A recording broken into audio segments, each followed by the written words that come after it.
Given the appalling images coming out of southern Israel, it's understandable and wholly justified to be outraged at the actions of many Hamas militants.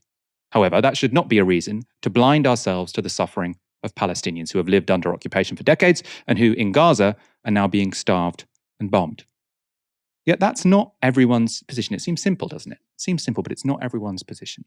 Owen Jones was on a Sky News panel with Labour MP Margaret Hodge at Labour Party conference. Now, we joined the interview here after Hodge had spent around 3 minutes, uninterrupted, speaking about an attack on a kibbutz by Hamas, and she had visited that kibbutz earlier in the year.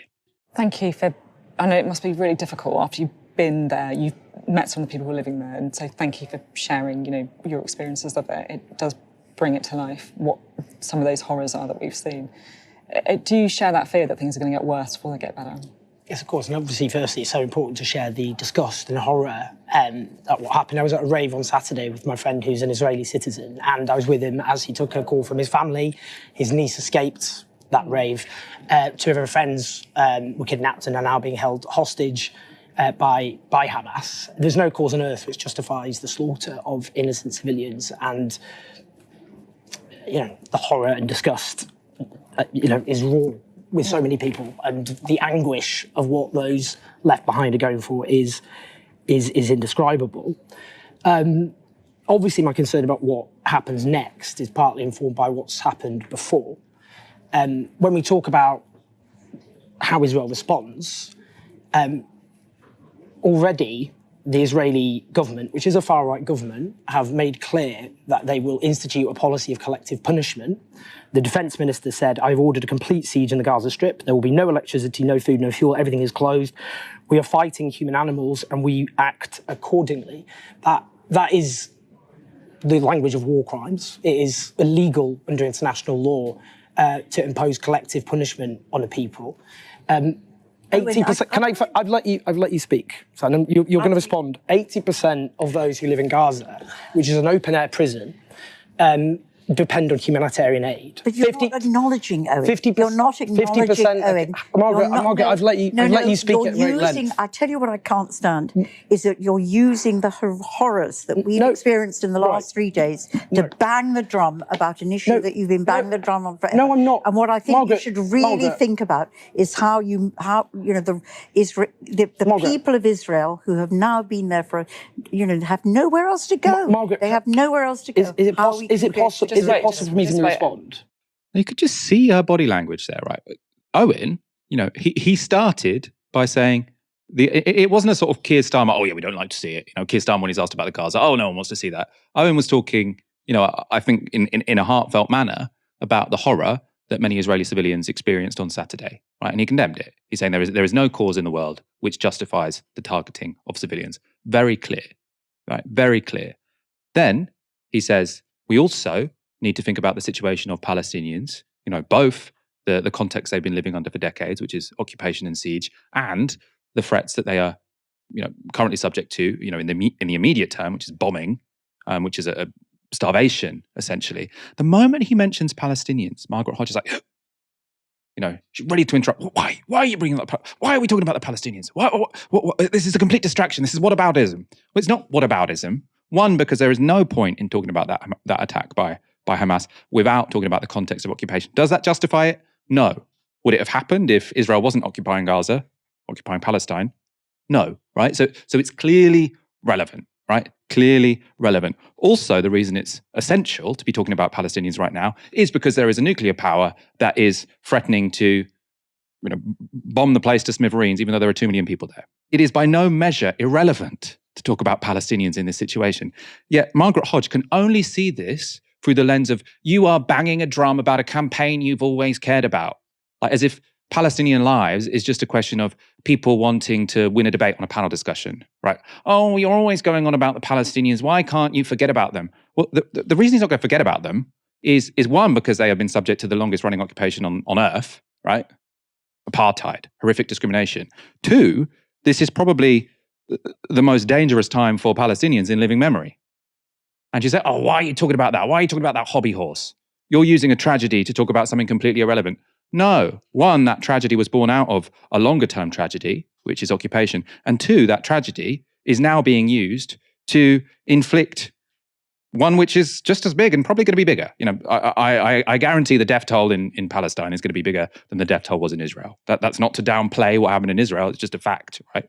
So the idea that the moment someone mentions Palestinians, you go, and then you sort of say, sure, why is he talking about it? I found it very, very worrying. Actually, I think that is a sign that someone has dehumanized Palestinians. If the moment they said this, it's I'm just irritated and angry that you've mentioned the Palestinians.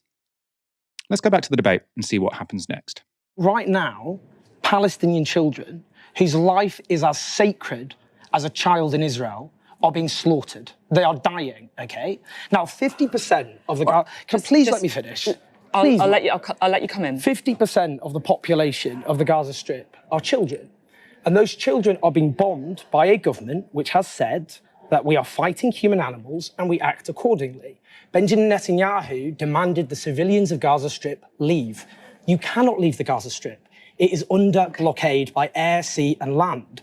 Now, 96%, please let me finish. Yeah, I will, but... 96%, because Margaret spoke at length, 96% of those who have died in the last 15 years are Palestinians.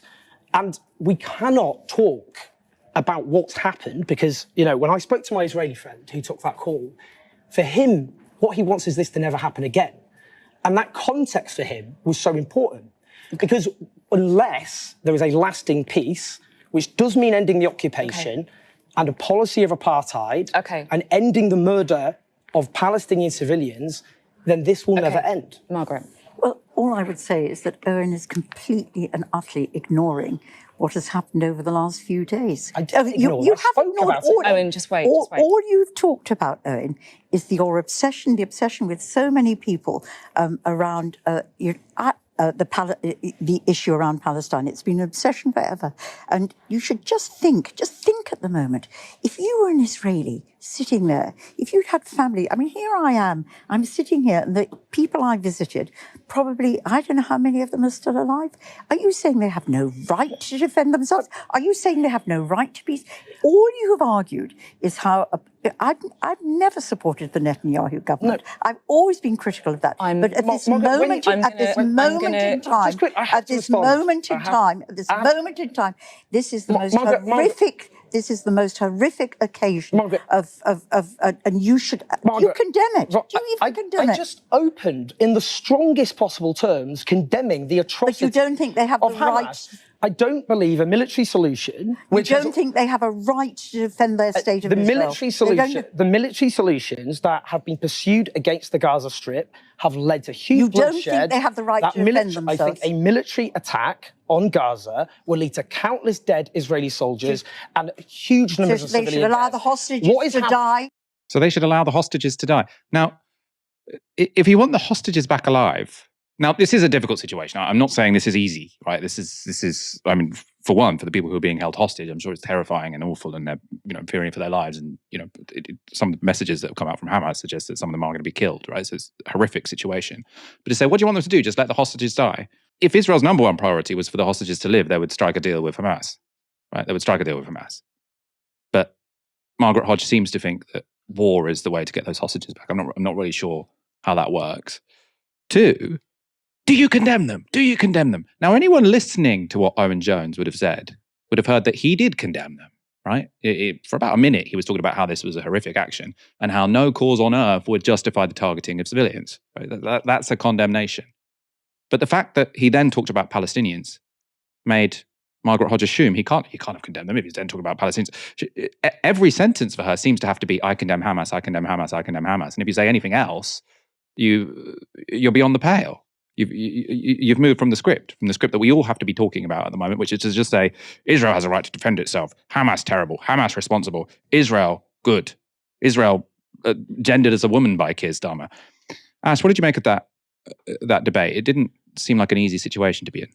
No, I mean, I think it wasn't an easy situation to be in because, like I said, the elite consensus at the moment is that Palestinian lives are worth less than Israeli lives. And I think that absolutely poured out of Margaret Hodge in terms of both what she was saying and her body language and her tone of voice. I mean, let's reverse the tables for a second. And let's say that my response to somebody pointing out the horrors of the weekend's attacks and the taking of Israeli civilian hostages by saying, well, don't the Palestinians have the right to defend themselves? You're wanging on about this issue, which is Israelis, and you're obsessed with Israelis. Don't the Palestinians have the right to defend themselves? What do you want to do? Roll over? Again, the reception to that in the media would be totally different. I think that it's fair to say that the host of this conversation, Sophie Ridge, would step in and it would be decried as callous and horrific and an endorsement of war crimes. Now, when that script is flipped and we see it playing out the way that it did between Owen Jones and Margaret Hodge, it's somehow acceptable to completely talk over, interrupt, and lose interest in accounts of war crimes being done against Palestinians, the horrific conditions that they're enduring now and have endured for decades, by talking about the suffering of Israelis. Now, what that does is that it presents regard for civilian life as a competition where one group has to win. Like that's exactly what's going on. And I think that it was a poorly chaired discussion. Of course, we all have, I think, just a very instinctive human empathy for not just the civilians who are suffering in Israel, but for the people who have got friends and for family and who are worried sick about the well being of their loved ones. And Palestinians have friends and family too. Palestinians have loved ones who are sick with worry, who are terrified about what happens when the electricity runs out in Gaza and communications black out. That's a human experience that Margaret Hodge is saying as a way to bulldoze over the humanity of Palestinians, which is being referred to by Owen Jones, but that's actually a shared humanity if you recognize it. But I think that you're right. The body language and the tone of voice is just, it suggests a real dehumanization of Palestinians and a willingness to treat Palestinians and Hamas as interchangeable.